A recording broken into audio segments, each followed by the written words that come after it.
Hello students, कैसे हैं आप सब। आज मैं आपको पढ़ाने वाला हूँ चैप्टर 6 बहिर्गत आकृतियाँ। तो स्टूडेंट्स, सबसे पहले आपको समझना है कि बहिर्गत आकृतियाँ क्या होती हैं। वे आकृतियाँ जो दी गई आकृतियों के बाह्य खींची जाती हैं उनको बहिर्गत आकृतियाँ कहा जाता है। जैसे यहाँ एग्जाम्पल के लिए हम देख लेते हैं। मान लीजिए कि आपको यहाँ कोई त्रिभुज दे दिया गया है, दिस इज दैट ट्रायंगल। तो अगर आपको कहा जाए कि इसके बहिर्गत कोई आकृति बनाइए, लाइक एस कोई वर्त इसके बहिर्गत बनाइए, तो बहिर्गत का मतलब है कि वो इसको बाहर से कहीं टच करता हुआ इस तरह से हो सकता है किसी भी भुजा पर। तो इसको बहिर्गत आकृतियाँ बोला जाता है, जो दी गई आकृतियों के बाह्य खींची जाती है। तो चलिए अब शुरू करते हैं इसका क्वेश्चन नंबर फर्स्ट। इस क्वेश्चन में आपसे बोला गया है, एक दिए हुए त्रिभुज क ख ग के बहिर्वृत्त की रचना कीजिए। तो सबसे पहले दिया गया त्रिभुज क ख ग बनाएंगे। तो स्टूडेंट्स, हमने यहाँ एक त्रिभुज दिया गया त्रिभुज बना लिया है क ख ग। अब हमें इस त्रिभुज के बहिर्वृत्त की रचना करनी है। इसके लिए इस त्रिभुज की दो भुजाओं को आगे बढ़ाना होगा। ध्यान रहे कि हम उन दो भुजाओं को आगे बढ़ाएंगे जो सबसे छोटी भुजा की संलग्न भुजाएं होंगी, क्योंकि इससे एक तो हमारा चित्र छोटा बनेगा और छोटा बनने के कारण उसमें कोई भी त्रुटि होने के कम चांसेस होंगे और वो बहुत कम जगह में बन सकता है। तो इसके लिए हम देखेंगे कि सबसे छोटी भुजा ग ख है, इसकी संलग्न भुजाएं हैं क ग और क ख। तो दोनों को हम आगे बढ़ा देंगे।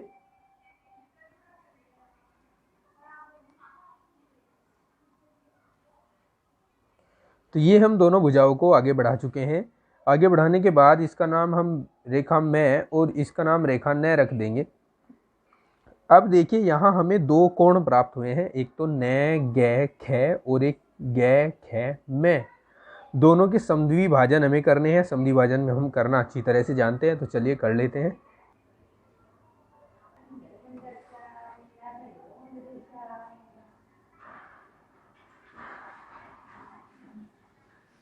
ये हो गया इस कोण का समद्वि भाजन। इसी तरह दूसरे कोण का समद्वि भाजन करेंगे। तो आप देख रहे हैं कि दोनों के समद्वि भाजकों ने एक दूसरे को काट दिया है इस बिंदु P पर। अब बिंदु P से इस रेखा ग ख पर आपको लंब डालना है। उसके लिए तरीका होता है कि इस पे प्रकार रखेंगे और उसको कुछ दूरी तक खींच लेंगे। कुछ दूरी तक खींचने के बाद इस रेखा ख ग पर हम लगाएंगे इस तरह का एक चाप, और चाप के बीच की आधे से अधिक दूरी हमें लेनी होती है। चाप के बीच की आधे से अधिक दूरी हम लेकर आगे दो चाप लगाते हैं क्रम से इन बिंदुओं को केंद्र मानकर, जहां चाप ने इस रेखा को काट दिया है। तो अब इस चाप और बिंदु P को मिलाकर हम एक लाइन यहाँ पर खींचते हैं। ये लाइन हो गई इस रेखा ग ख पर लंब, और जहाँ पर इसने इसको प्रतिच्छेद किया है हम वहाँ बिंदु घ नाम इसका रख रहे हैं।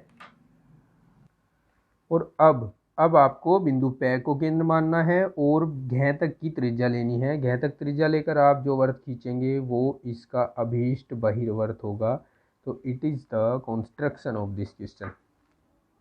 तो चलिए अब जल्दी से देख लेते हैं क्वेश्चन नंबर सेकंड, जो इसी का ही दूसरा पार्ट है क्वेश्चन नंबर फर्स्ट का। इसमें आपसे कहा गया है, एक दिए हुए द्वैत्रिज्य क ख ग के बहिर्गत एक वर्त की रचना कीजिए। द्वैत्रिज्या आप जानते होंगे कि दो त्रिज्याओं से घिरा हुआ वर्त का एक भाग होता है। तो सबसे पहले हम यहाँ दो त्रिज्याओं से घिरा हुआ वर्त का एक भाग बनाएंगे। इसको बनाने के लिए आपको इस तरह की एक रेखा खींच लेनी है और उस रेखा का नाम रख देना है क ख। अब क को केंद्र मानना है और ख तक लेनी है त्रिज्या। क को केंद्र मानकर ख तक त्रिज्या लेकर आप यहाँ पर एक चाप लगाएंगे इस तरह से, छोटा सा चाप, और इस चाप के एंड पॉइंट को नाम ग रखते हुए मिला देंगे क से।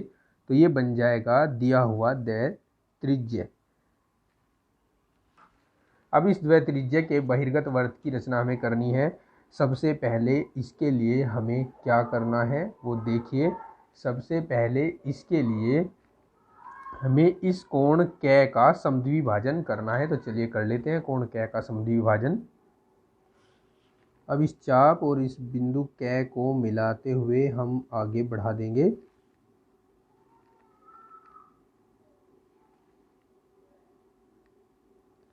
यहाँ तक। यहाँ बनाएंगे हम 90 अंश का कोण और उसके लिए हम सेट स्क्वायर की हेल्प ले सकते हैं। 90 अंश का कोण खींचने पर इस तरह की रेखा आप यहाँ प्राप्त करेंगे। अब ये रेखा खींचने के बाद हम इस रेखा कै खे को आगे बढ़ाएंगे और भी बढ़ा देंगे आगे तक। इसी तरह से हम रेखा कै गे को भी आगे बढ़ाएंगे। तो अब आप यहाँ क्या देख रहे हैं, यहाँ अब आप देख रहे हैं कि यहाँ एक त्रिभुज बन गया है कै खे गे। कै खे गे तो सॉरी ये पहले था, अब हमें नए नाम रखने पड़ेंगे। इस बिंदु का नाम रखेंगे आप यहाँ पर यह रख लीजिए यह, और इस बिंदु का नाम आप रखेंगे, इस गे को हटाकर यहाँ लिख दीजिए, इस बिंदु का नाम आप रखेंगे बिंदु रे। तो यह रे, तो यहाँ पर एक त्रिभुज आपको प्राप्त हो गया कै ये रे। अब क्वेश्चन नंबर 1 की ही तरह यहाँ पर भी आपको इसके बहिर्गत वृत्त बनाना है। उसके लिए ये जो आपने रेखाएं बढ़ाई हैं इनका नाम आप रखेंगे। इसका नाम हम रख रहे हैं रेखा का 6 और इसका नाम हम रख रहे हैं चे। तो यहाँ पर दो कोण जो आपके पास हैं 6 ये रे और ये रे चे, इनके आप क्रमशः समद्विभाजन करेंगे। समद्विभाजन करना आप सभी को आता है, तो चलिए मैं कर लेता हूँ समद्विभाजन बिना शो किए। दोनों की समद्विभाजक रेखाओं ने एक दूसरे को काट दिया है इस बिंदु पै पर।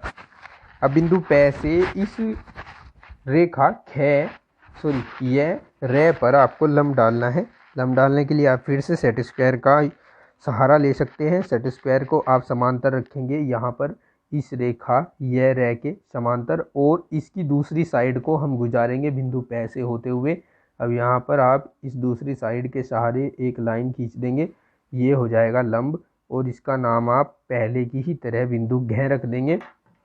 अब आपको पै को त्रिज्या लेना है और घ तक पै को केंद्र लेना है और पै घ लेनी है त्रिज्या, और आपको फिर से एक वृत्त यहाँ पर खींच देना है जो इसका अभीष्ट वृत्त कहलाएगा। तो आप देख सकते हैं चित्र में जो वृत्त आपके पास बना है वो अभीष्ट वृत्त है, और इस तरह दिए गए क्वेश्चन नंबर 2 को आप कंस्ट्रक्ट कर लेंगे।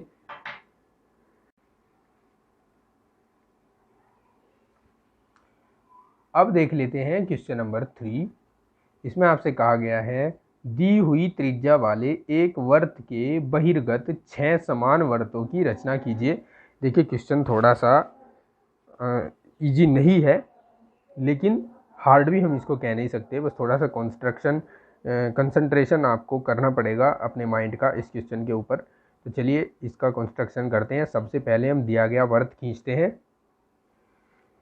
तो विद्यार्थियों ये खींच चुके हैं हम अभीष्ट दिया गया वृत्त, जिसका नाम हम रख रहे हैं कै। अब इस वृत्त के बहिर्गत हमें 6 समान वृत्त बनाने हैं। अब चूंकि आप देखिए कि वृत्त का जो केंद्र होता है उसका एंगल कितना होता है, उसका एंगल होता है 360 डिग्री।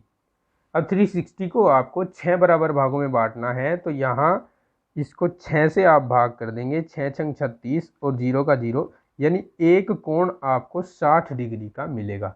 तो अब आप इस वृत्त की जो वृत्त आपको दिया गया है और आपने उसे खींचा वृत्त कै, इसकी 6 त्रिज्याएं आप खींचेंगे और 6 त्रिज्याएं एक दूसरे के साथ 60 डिग्री माप का कोण बनाते हुए होनी चाहिए। तो चलिए देख लेते हैं। सबसे पहले मैं इसकी एक त्रिज्या खींचता हूँ। तो ये त्रिज्या मैं इसकी खींच चुका हूँ सबसे पहले। अब आप 60 डिग्री माप का कोण बनाते हुए इस रेखा के साथ दूसरी इसकी त्रिज्या खींचेंगे। उसके लिए आप चांदे का यूज करेंगे। चांदे को रखेंगे बिंदु कै पर और इस रेखा के बिल्कुल ऊपर, और 60 डिग्री माप का कोण इसके साथ बनाती हुई, यह है 60 डिग्री माप, और इसके साथ 60 डिग्री माप का कोण बनाती हुई दूसरी त्रिज्या आप खींचेंगे। अभी हम इनके नाम नहीं लिख रहे हैं, क्योंकि नाम लिखने से हो सकता है कि यहाँ पर कंस्ट्रक्शन करने यानी लाइन खींचने की जगह कम रह जाए, तो नाम हम इसके बाद में लिखेंगे। अब ये एंगल हो गया छोटा सा, यहाँ मैं लिख देता हूँ, वैसे लिखना तो नहीं है, 60 डिग्री। अब इस लाइन को लेकर, बेस लेकर, मैं फिर से 60 डिग्री का यहाँ दूसरा एंगल बनाऊंगा और इस पॉइंट और इस पॉइंट कै को मिलाते हुए इसकी तीसरी त्रिज्या आप बनाएंगे। फिर से इस तीसरी त्रिज्या को आप बेस लेंगे, इसको बेस मानते हुए फिर से 60 डिग्री एंगल आप यहाँ पर बनाएंगे।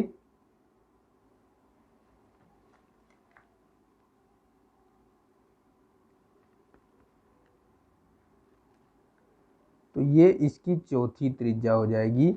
फिर से इसको बेस लेते हुए आप फिर से 60 डिग्री का एंगल यहाँ बनाएंगे और इसको आगे बढ़ा देंगे, यानी इसको कैसे मिला देंगे और फिर से आप यहाँ 60 डिग्री जब लेंगे तो ये आएगा और आप देखेंगे कि ये इस वाली लाइन को आगे बढ़ाने पर प्राप्त होता है, या बिंदु को भी आप मिला सकते हैं। तो ये इसकी 6 त्रिज्याएं हो गई। तो इस प्रकार आप यहाँ क्या देख रहे हैं कि जो दिया गया वृत्त आपके पास था वो 6 समान द्वैत्रिज्यों में विभक्त हो गया। 1 2 3 4 5 6, 6 समान द्वैत्रिज्य बन गए और द्वैत्रिज्य के परिगत आपको वृत्त खींचना, बहिर्गत वृत्त खींचना आपको क्वेश्चन नंबर 2 में अभी बताया गया है। तो अब इसके 6 पार्ट हो गए। 1 पार्ट आपको 1 टाइम लेना है और इसके बहिर्गत आपको वृत्त बनाना है। देखिए कैसे बनाएंगे। तो शुरू कर लेते हैं पार्ट फर्स्ट से। पार्ट फर्स्ट में हम इन दोनों ही भुजाओं को आगे बढ़ाएंगे। इसको आगे बढ़ाया और इसी तरह इसको भी आगे बढ़ाएंगे।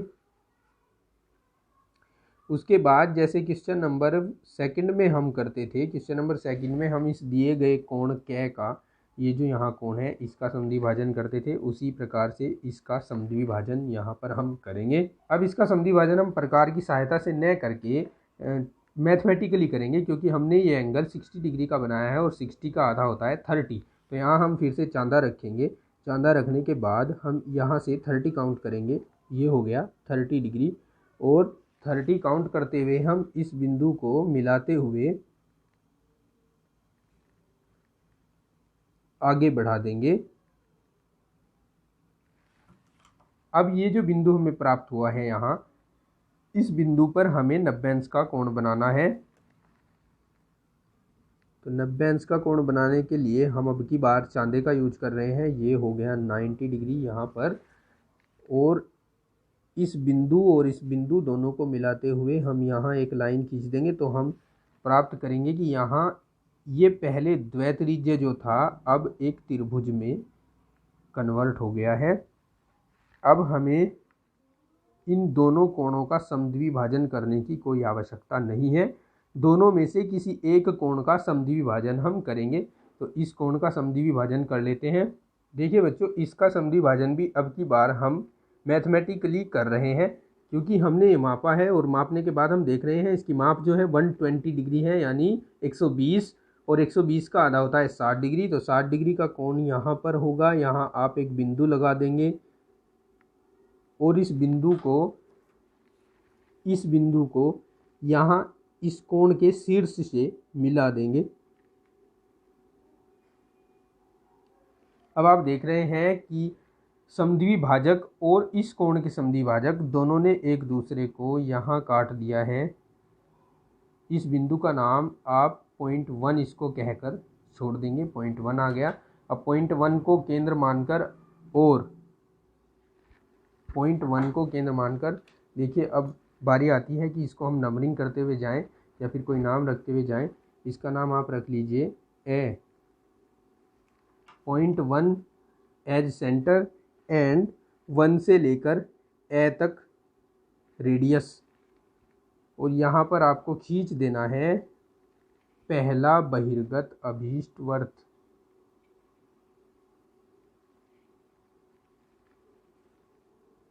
अब आप बारी बारी से इसकी सभी त्रिज्याओं को आगे की ओर बढ़ाते रहेंगे। इसको भी बढ़ा देंगे। फिर इस त्रिज्या को भी आप आगे बढ़ा देंगे और इस त्रिज्या को भी आगे बढ़ा देंगे। अब यहाँ आपको बार बार ये प्रोसीजर अप्लाई करने की ज़रूरत नहीं है। अब हम यहाँ करेंगे शॉर्टकट, और शॉर्टकट के लिए आपको इस द्वैत्रिज्य सेकंड और द्वैत्रिज्य थर्ड, 2 और 3 का आपको इस कोणों का समद्विभाजन करना है। समद्विभाजन के लिए वही 30 डिग्री एंगल काउंट करना है। तो बच्चों ये हो गया 30 डिग्री। यहाँ पर इसको मिलाते हुए हम यहाँ पर समद्विभाजक रेखा खींच देंगे। अब समद्विभाजक रेखा जैसे ही हमने खींची है तो हम ऐसे लेकर 1 तक की दूरी को काउंट करेंगे, अपने प्रकार में भरेंगे और इस बिंदु को केंद्र मानते हुए हम आगे चाप लगा देंगे। इसको आप नंबर 2 नाम देंगे, नंबर 2।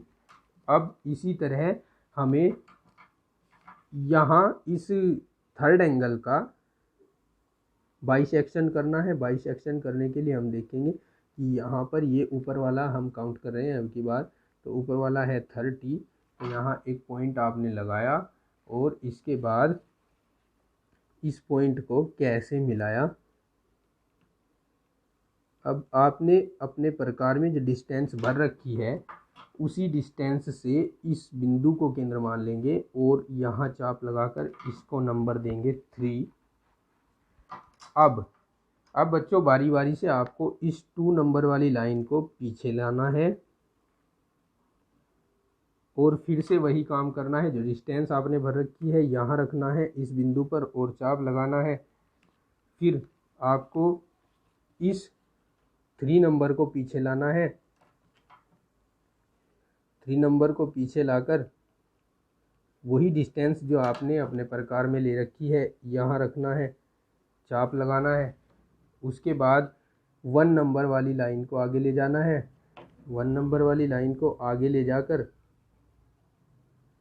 वही डिस्टेंस जो आपने ले रखी है यहाँ रखना है और चाप लगाना है। अब आप देखेंगे कि ये हो गया नंबर 4, ये नंबर 5, ये नंबर 6। अब ये जो रेडियस आपने ले रखा है ऐसे लेकर कै तक 1 तक ये 2 पर रखना है और अभीष्ट दूसरा वृत्त खींचना है। अब इसी तरह उसी डिस्टेंस को 3 पर रखना है और वृत्त खींचना, 3 पर रखकर वृत्त खींचना है। उसी डिस्टेंस को 4 पर रखना है।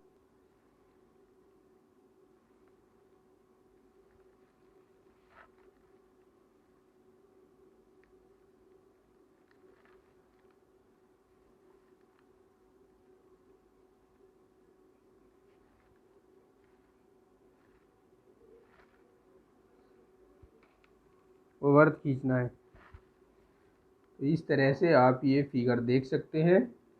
ये है इस क्वेश्चन नंबर 3 का रिक्वायर्ड कंस्ट्रक्शन।